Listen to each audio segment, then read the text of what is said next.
అన్నమయ్య జిల్లాలోని రాయచోటిలో టీడీపీ చేపట్టిన ఇంటింటికి తెలుగుదేశం కార్యక్రమం నిర్వహించారు. పట్టణ అధ్యక్షులు బోనమాల ఖాదర్ వలి ప్రజల సమస్యలను తెలుసుకుంటూ సీఎం చంద్రబాబు నాయుడు అమలు చేస్తున్న సూపర్ 6 పథకాల అమలుపై ఆరా తీశారు.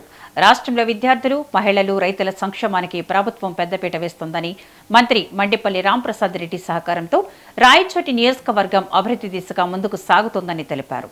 రానున్న స్థానిక సంస్థల ఎన్నికల్లో భారీ మెజార్టీతో విజయం సాధిస్తామని ధీమా వ్యక్తం చేశారు.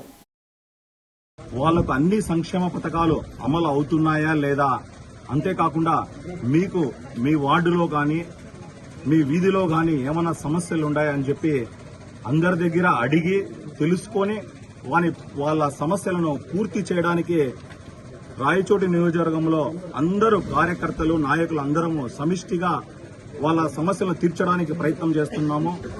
మీరు ఇప్పుడు చూసినట్టుగైతే ఒక కుటుంబ పెద్దగా ఏ విధంగా ఒక తండ్రి బాధ్యత తీసుకొని ఆ కుటుంబాన్ని ఆ పిల్లలను చదివించడము, వాళ్లకు ఒక ఇల్లు కట్టించడము, ఇంకా వాళ్ళకి ఏదైనా ఉపాధి కల్పించడము, వాళ్లకు పెళ్లి చేయడము, ఇటువంటి ఏ విధంగా ఒక తండ్రి బాధ్యత తీసుకుంటారో అదే విధంగా చంద్రబాబు నాయుడు గారు ఈ రాష్ట్రమే నా కుటుంబం అనుకొని, ప్రజలే నా బిడ్డలు అని చెప్పి అనుకొని అన్ని విధాలుగా వాళ్ళని ఆదుకోవడానికి ఎన్ని సంక్షేమ పథకాలు, పిల్లలు పుట్టినప్పటి నుంచి చనిపోయే పండు ముసలికి ఎన్ని సంక్షేమ పథకాలు అవసరమో అన్ని సంక్షేమ పథకాలను ఈ రాష్ట్రంలో అవలంబించడం జరుగుతుంది.